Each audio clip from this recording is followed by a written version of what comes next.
Et bonjour à tous et à toutes et bienvenue sur ma chaîne pour une nouvelle vidéo. Et aujourd'hui, je suis ravi de commencer avec vous cette nouvelle série de vidéos que vous allez retrouver progressivement, je pense, pendant toute l'année concernant le tarot. Et je vous propose donc de enfin vous proposer des interprétations des cartes du jeu de tarot, alors que ce soit tarot de Marseille, tarot Rider-Waite, etc. Nous allons regarder un petit peu pour ça et je vous propose d'étudier pour l'instant, on va dire les arcanes majeures donc, du tarot. Et puis après, si cette série vous plaît et que ça vous intéresse, on fera également les arcanes mineures parce que j'ai envie d'en parler. C'est un contenu qu'on trouve un peu moins malheureusement sur YouTube. Je vais vous donner, alors bien sûr, il y a beaucoup de livres, il y a beaucoup de vidéos qui vous proposent déjà de donner des interprétations, mais je vous propose de le donner à ma sauce, faire ces petites vidéos pour vous donner chacune des arcanes. Et aujourd'hui, nous allons nous intéresser avec l'arcane numéro 0, le fou, le mat, on va en parler. Je tiens à préciser avant tout que ce genre de vidéo, que de présentation que je vais vous faire, ce genre de vidéo d'interprétation, pardon, ça va être aussi surtout à travers bien sûr mon prisme, à travers mon point de vue, comment je ressens les choses, comment je vois les choses, mais je vais également bien sûr m'intéresser avec les livres que je possède, ramener un peu l'essentiel des informations pour dire que vous ayez quand même une bonne base pour comprendre le jeu de tarot et de pouvoir interpréter les différentes cartes arcanes majeures et mineures du tarot que ce soit Marseille ou classique. Je ne vais pas aller au plus profond et aller, on va dire, dans la symbolique la plus pure, notamment avec le cas du tarot de Marseille, parce qu'effectivement, il y aurait beaucoup de choses à dire. Je ne vais pas m'amuser à dire, oh là, la couleur rouge signifie ça et ça, par exemple. Je laisse libre, on va dire, à d'autres formateurs ou en tout cas peut-être aussi d'autres livres qui vont très bien vous expliquer à ce niveau-là. Ici, c'est avant tout une vidéo aussi qui est adressée, on va dire, de manière générale aux débutants, aux personnes qui souhaitent s'intéresser sur le tarot, avec à la fois de l'intuition, mais également aussi peut-être avec quelques éléments symboliques qu'on peut retrouver sur les cartes. Je vais également m'amuser à vous présenter, hop, je vais vous montrer ça tout de suite, tatata. Donc je vais m'amuser à vous faire des vidéos où en fait je vais vous montrer les différentes cartes que je possède, de différents tarots que j'apprécie. Ça vous permettra du coup de voir un petit peu justement avec comment les artistes ont décidé de travailler chaque image, chaque arcane, la représentation, et vous allez voir aussi donc, à la fois les points de ressemblance. Alors il y aura bien sûr des petites différences, mais ce qui est important, c'est justement qu'est-ce qui les rassemble, qui les ressemble, qui donne justement la figure majeure, le symbolique, la symbolisme majeur de chacune des arcanes, à la fois du tarot et donc ici du fou. Je vous invite bien sûr, au-delà de cette vidéo, de continuer à travailler votre intuition et les messages que vous pouvez traduire à travers le tarot, car après tout, le tarot est un outil qui vous est personnel. Donc vos interprétations, vos ressentis, c'est avant tout de la subjectivité également. Là, ce que je ne prétends pas faire une vidéo où je vous dirai tout, encore une fois, les interprétations possibles de la carte, mais encore une fois, je vous donnerai des guides, des conseils, des astuces pour bien appréhender les cartes. Et je vous propose du coup, hop, de tout de suite nous intéresser du coup avec la première carte donc des arcanes majeures, donc le fou ou le mat, ça dépend comment on le choisit, ou le folle même, on pourrait dire dans un certain sens, dans certains cas, qui n'a pas de numéro, ou alors on va le numéroter de manière avec le numéro 0. Dans certains jeux, vous allez le voir même numéroté numéro 22. C'est une carte qui est déjà, on va dire, un petit électron libre, mais c'est une carte qui, justement, dans cette énergie-là, l'électron libre, c'est un beau mot, parce que tout simplement, la carte du mât, qui n'a pas de numéro, peut être très bien placée aussi bien au début qu'à la fin du jeu. Euh, Elle représente une énergie très particulière, on va dire, dans les arcanes majeures. Euh, Déjà par sa position. Cette carte-là, autant pour moi, je la représente beaucoup, on peut le voir ici dans les différents schémas. Donc on a ici le tarot de Marseille assez classique, qui va nous renvoyer donc cette imagerie avec toujours ce personnage central qui tantôt jeune, tantôt un peu plus âgé, mais de manière générale, un jeune homme qui a tendance, effectivement, avec un bâton, ou en tout cas avec ses affaires, le petit sac à dos assez creux, assez vide, qui part plutôt joyeusement à l'aventure en allant de l'avant, avec des habits de bouffon, on va dire, des habits assez excentriques, et on va dire, bien sûr, l'élément du chien qui se retrouve notamment, par exemple, ici et ici. D'ailleurs, je vais vous montrer cette carte également qui, du coup, est animée. Hop, comme ça vous permet de voir également un peu la cape qui va au vent. Donc on retrouve l'élément du chien qui est représenté. Alors nous avons d'autres représentations, notamment ici. Donc là vous voyez que c'est pas un chien, c'est un chat. On a un sac à dos qui est beaucoup plus fourni ici par contre, même si on a un deuxième sac qui est beaucoup plus léger. Ici, donc bien sûr, là avec le tarot, qui représente donc le Pacifique Nord-Ouest Tarot, qui vont représenter des animaux, nous n'aurons pas de personnages qui vont être là, mais nous avons du coup le choix de la loutre qui a été décidé, on va étudier un petit peu, et également ici nous avons du coup Harley Quinn, hein, qui est représenté ici, le Joker, hein, dans Batman bien sûr, dans le DC Universe, qui est représenté. On a quand même le chien qui est là, un chien peut-être un peu plus féroce, avec une carte qui est beaucoup plus sombre, on va dire beaucoup plus dans la folie justement également. Et ici, nous avons donc le Kenva Tarot qui va représenter de manière générale les œuvres d'art. Et j'ai bien aimé prendre ce jeu également parce que ça vous permet de rassocier avec d'autres images de peinture et d'art que vous pouvez retrouver de manière assez classique. Alors, également, ce qui est important de noter, c'est qu'en général, on présente aussi la carte du fou, notamment dans le tarot Rider-Waite, le fou près du précipice, hein. Vous voyez toujours qu'il y a l'élément de la falaise qui est pas loin.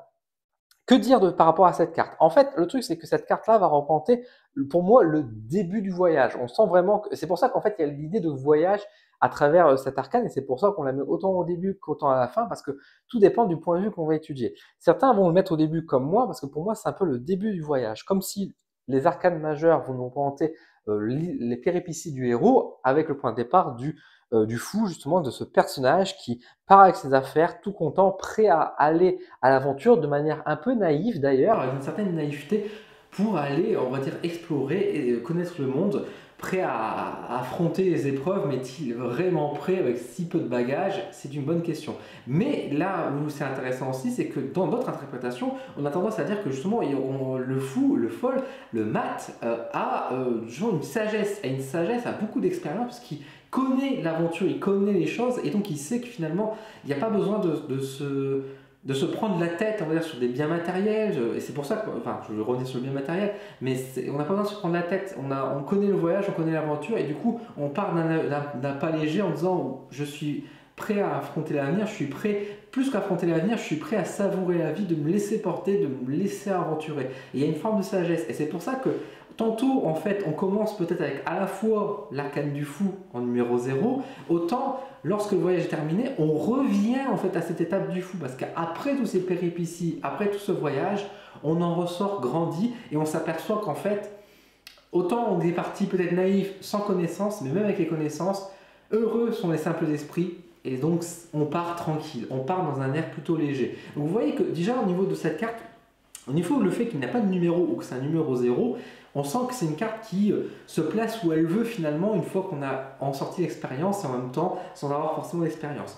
Le côté justement que je vous allais dire avec le bagage, le fait qu'il part avec très peu d'affaires, qu'il y a peu de bagages, ça représente encore une fois le détachement matériel. Ça montre bien que ce personnage, il part avec 3 fois rien, il se limite à l'essentiel. Et ça, c'est une carte qui est intéressante aussi parce que du coup, elle vient nous rappeler que finalement, qu'est-ce qui est important pour nous? Si demain nous nous retrouvons dépossédés, qu'est-ce qu'on veut à tout prix garder avec soi? On peut être milliardaire, on peut avoir plein d'argent, on peut avoir plein d'objets de valeur, etc. Finalement, qu'est-ce qu'on a vraiment besoin? Bah, ce fou, lui, a priori, à part peut-être une culotte, j'ai envie de dire, dans son bagage et son chien, il n'a pas grand-chose d'autre à vouloir prendre. Le plus important, c'est finalement le voyage, c'est l'expérience. Il s'intéresse avant tout à des choses immatérielles. Il va s'intéresser à tout ce qui est lié à la rencontre, à la société, à la sociabilisation, au voyage, à l'exploration, ce que la nature va lui offrir finalement. Donc vous voyez qu'il y a une inspiration, il y a un message ici déjà de détachement du matériel pour s'intéresser à ce que la nature va nous offrir, ce qu'on va goûter d'immatériel et qui est peut-être plus de saveur et qui est plus important finalement pour soi, pour en tout cas l'apprentissage de soi et son développement personnel. Le chien qui accompagne, alors tantôt le chien, vous voyez que parfois il est gentil, parfois il n'est pas très gentil. On le revoit souvent le chien qui a une tendance à retenir parfois un peu son maître justement ou à le pousser un petit peu. Il y a un côté très sauvage, alors il y a beaucoup d'interprétations possibles par rapport à ce chien, tout dépendra comment on va l'imaginer. Ici c'est un compagnon qui va tantôt on va dire essayer de le retenir un petit peu parce que le fou est, comme je dis, parfois un peu naïf et du coup il va avoir tendance à se mettre en danger. Et notamment dans le Rider-Waite, on va souvent le voir justement au bord d'une falaise et justement le chien a tendance peut-être à retenir son maître, dire attention tu fais des conneries, tu fais trop de folie et que justement il veut protéger son maître. Tantôt c'est peut-être un cas d'agressivité qui va renvoyer là par contre sur un côté beaucoup plus animal, beaucoup plus instinctif, dans le sens où le fou c'est quelqu'un qui va réagir de manière aussi peut-être un peu de manière impulsif, pardon, qui va être un peu impulsif, qui va réagir sur un coup de tête, qui va partir. Il prend ses affaires et dit allez, hop, je m'en vais, c'est parti. Une vibe très sagittaire dans un certain sens, ou très verso également, où justement on décide de partir, de voyager sans rien, etc. Et que du coup le chien qui peut-être renvoie vers une forme à la fois de rationalité en disant je te retiens, fais pas de folie, mais en même temps, à l'inverse, le côté plus animal, beaucoup plus sur le côté instinct primal où on part en avant et qui peut être représenté justement avec un animal qui peut attaquer, qui peut mordre et qui peut être aussi une représentation du danger. Mais malgré qu'il y ait une représentation du danger, malgré qu'il y a des morsures, malgré qu'il y a des blessures, alors je vous reprends, désolé, je viens de m'apercevoir que du coup mon téléphone avait arrêté de filmer, donc bon, le son sera un peu moins bon dans une partie de la vidéo, mais c'est pas grave, je vais essayer de faire en sorte dans le montage que ce soit propre, donc je reprends. Du coup je vous dis oui, il y a une part d'animalité aussi qui est représentée avec le fait que l'animal du coup mord son maître, mais le fait que le fou soit mordu ne l'arrête pas pour autant. On voit qu'il est toujours dans cette posture de déplacement. C'est un personnage qui est dans le mouvement de manière générale, qui s'avance, qui va de l'avant et qui va à l'avant avec un élan de folie parce que dans certains cas, dans certaines représentations, encore une fois, il est au bord d'une falaise et dans certains cas, il est même carrément au bord du précipice, prêt à avancer dans le vide. Même dans cette, par exemple, l'arcane du fou ici représenté dans ce jeu, on a carrément le saut dans le vide. Donc bien sûr qu'il y a une image qui va représenter ici le coup de folie également, ce côté de dire bah, je saute dans l'inconnu, je sors au-dessus d'une falaise, c'est un coup de folie qui est posé, mais le fait qu'il soit aussi souriant, qu'il soit heureux et qu'il soit, on va dire, dans cette posture-là, est une image aussi qui va renvoyer sur l'idée qu'il se sent peut-être préservé et protégé, dans le sens où, oui, il s'avance vers l'inconnu, mais il n'a pas peur de l'inconnu. Il se sent donc peut-être confiant, encore une fois, peut-être son instinct le guide, dans le sens où il dit, n'importe où je vais aller, ça va bien se passer, ça va bien se passer, je suis protégé, je suis préservé. La vie va m'emmener là où je dois être, finalement. Et du coup, ce saut dans l'inconnu, il n'a pas peur parce qu'il dit que de toute façon, en bas, en bas de la falaise, et on va le récupérer. Il y a des matelas, il y a des plumes, un botte de foin, peut-être, hein, je ne sais pas si vous jouez à Assassin's Creed. Il y aura ce côté où on va venir vous récupérer et tout se passera très bien. Donc, à la fois une image de naïveté, une image un peu de folie qui est remontée. Et c'est pour ça qu'on a aussi un peu cette image, du coup, de la loutre qui est représentée ici parce que tout simplement, on a toujours ces images de la loutre qui dort les yeux fermés dans l'eau en se laissant porter par les vagues. C'est un peu ça aussi, vous voyez l'image de l'incarnation du fou chez l'animal, c'est ce côté de dire heureux les saints esprits. Les loutres, c'est des animaux qui sont assez sociables et en même temps, voilà, qui ont l'air très pâteaux, qui ont l'air très légers, qui s'amusent à rien, voilà, qui jouent ensemble, etc., qui se laissent porter sur le dos au bord de l'eau. Vous voyez donc cette image, pourquoi on a choisi également cette image du fool, hein, donc en anglais, donc du fou, du mat qui est présenté ici. Donc vous voyez que c'est une arcane qui est très intéressante ici.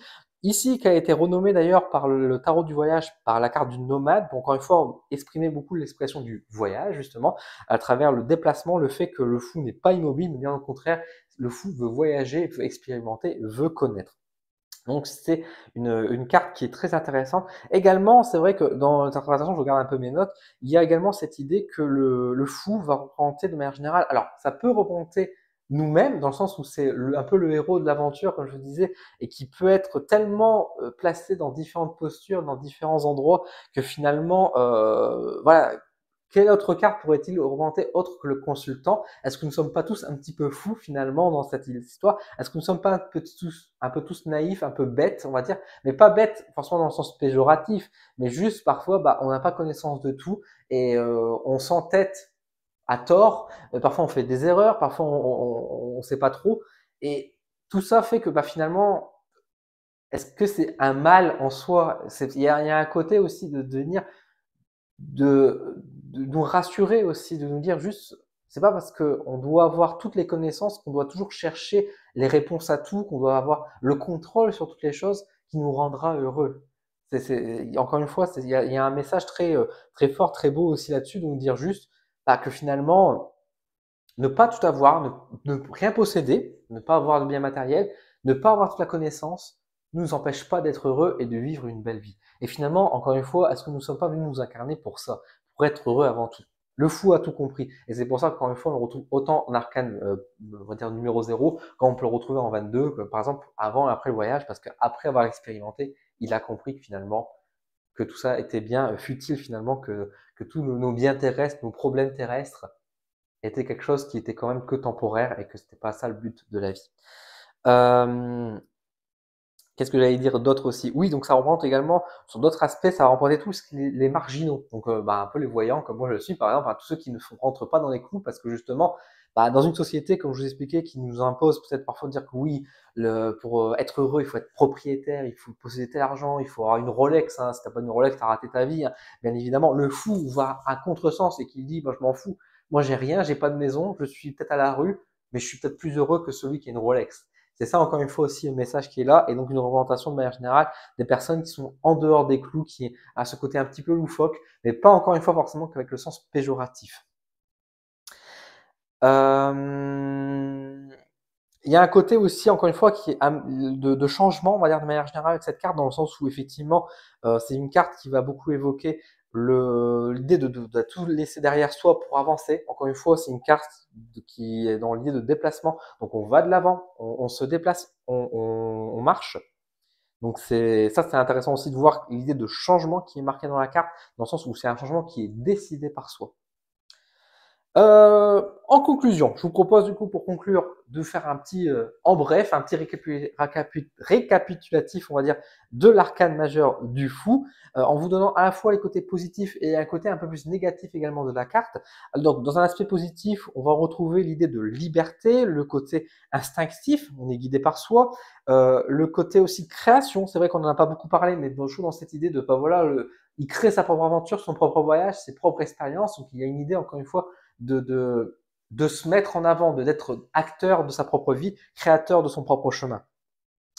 Il y a également le côté effectivement, bah voilà, de prendre ses affaires, revenir à l'essentiel, se détacher du plan matériel, prendre, s'écouter avant tout, parce qu'encore une fois, il y a un côté bien sûr un peu égocentrique. Hein. Le personnage n'écoute pas son chien, n'écoute pas forcément son animal, il pense à lui-même et il avance là-dessus, mais c'est pas forcément pris de manière méchante. Encore une fois, ça peut être aussi dire juste, je me respecte, j'écoute mes valeurs et je vais dans la direction qui moi m'intéresse. On a voilà, le changement de vie, comme je vous dis, et tout simplement vivre de manière générale. Ça, c'est les aspects positifs. En aspect plus négatif par rapport au fou, donc si vous lisez de manière inversée les cartes, ça pourrait être un aspect. On va retrouver beaucoup l'aspect justement avec cette carte-là qui va donc représenter de manière générale la folie également, hein, bien sûr. Le fou peut être aussi, on va dire, dans le côté un peu naïf, mais elle peut remonter aussi dans l'autre extrême, on va dire le cadre de folie complètement, dans le sens où on peut aller aussi prendre le mauvais chemin, prendre la mauvaise route, simplement parce qu'on est dans on a tendance à ne pas se décider, de ne pas faire les choix, et du coup, on a tendance à partir à droite, à gauche, et ne pas se décider. Il y a un côté très impulsif également dans cette carte, donc qui peut remonter peut-être aussi, pas forcément les excès de colère, mais ça peut être aussi des prises de décision qui sont pas réfléchies. Il y a un côté aveuglement, dans le sens où, quand je vous dis, le saut dans la falaise sans savoir qu'est-ce qui va nous attendre, autant ça peut être bien philosophiquement, autant dans le concret, c'est pas toujours bon, on va dire, par rapport à tout ça.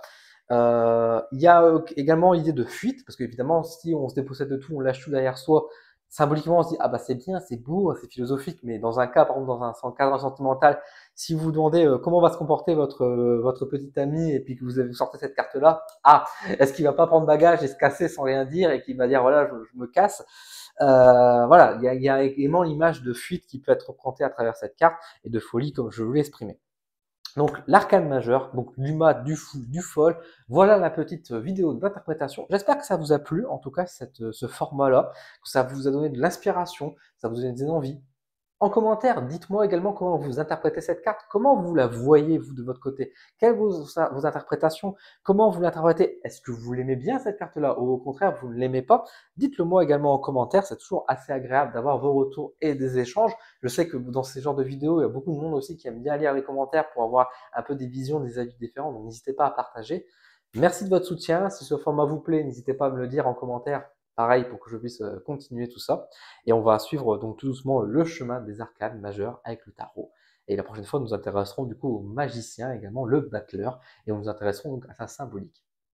Prenez soin de vous. Merci également à tous les membres Coup de pouce pour votre aide, pour votre soutien dans cette aventure également sur YouTube, mais également dans mon entreprise. Merci beaucoup à vous, et n'hésitez pas à venir les rejoindre si vous voulez voir la suite de la série également, et puis m'accompagner, me soutenir. Merci. Prenez soin de vous. À bientôt.